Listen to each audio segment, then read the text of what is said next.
Alors que la présence de Meghan Markle et du prince Harry est encore incertaine pour le couronnement de Charles III le 6 mai prochain, d'autres questions sont en suspens, comme celle concernant le genre de tenue que porteront les invités le jour J. Peu d'indices ont fuité. Seuls les looks des membres de la Chambre des Lords du Parlement ont été révélés. Ces derniers n'auront pas apporté une tenue ultra traditionnelle pleine de fioritures, de perruques et autres détails loin de passer inaperçus. Ils sont autorisés à ne porter que la longue robe rouge à col blanc en fourrure d'hermine, la même qu'il arbore à chaque ouverture annuelle du Parlement. Qu'en est-il des membres de la famille royale? Rien n'est annoncé, mais il semblerait que la tenue de Kate Middleton fasse déjà parler d'elle. Et pas dans le meilleur des contextes. Selon des sources du palais de Buckingham à The Mirror, la princesse de Galles compte opter pour un look loin de plaire à tout le monde. En coulisses, on a beaucoup discuté de sa tenue. On a aussi beaucoup parlé de ce qu'elle portera sur sa tête. En fait, Kate n'a pas l'intention de porter un diadème, comme le veut le protocole pour ce genre d'occasion. Lors du premier banquet d'État organisé par Charles en tant que roi, par exemple, elle en portait un. Les robes et les grands bijoux de valeur qu'elle a pu porter lors des mariages royaux ou d'autres événements de ce genre ne seront a priori pas au rendez-vous.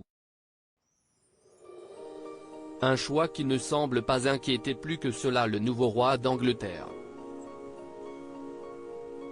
Comme l'a fait savoir le personnel de la famille royale, le roi Charles III envisage de dépoussiérer la monarchie au fil des ans et d'apporter une sacrée touche de modernité.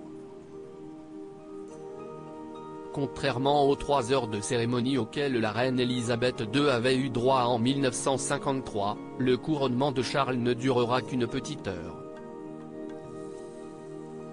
Un dress code bien plus souple. Il a beau avoir fêté ses 74 ans, Charles III sait pertinemment que les temps ont changé et qu'il faut vivre avec son époque. Si est-il la raison pour laquelle il souhaite que son couronnement n'ait rien à voir avec celui de sa maman, à commencer par le dress code de l'événement imposé aux invités. Le roi souhaite que l'assemblée ait un look plus décontracté qu'à l'accoutumée. Le fait que Kate ne compte porter ni diadème, ni couronne ne résulte sûrement que d'une volonté de faire plaisir à son beau-père. Charles III veut un couronnement moins pompeux, donc je pense qu'il ne verrait aucun problème à ce que les princes et princesses nés ne portent pas. Conclusion, en réalité, son choix est parfait.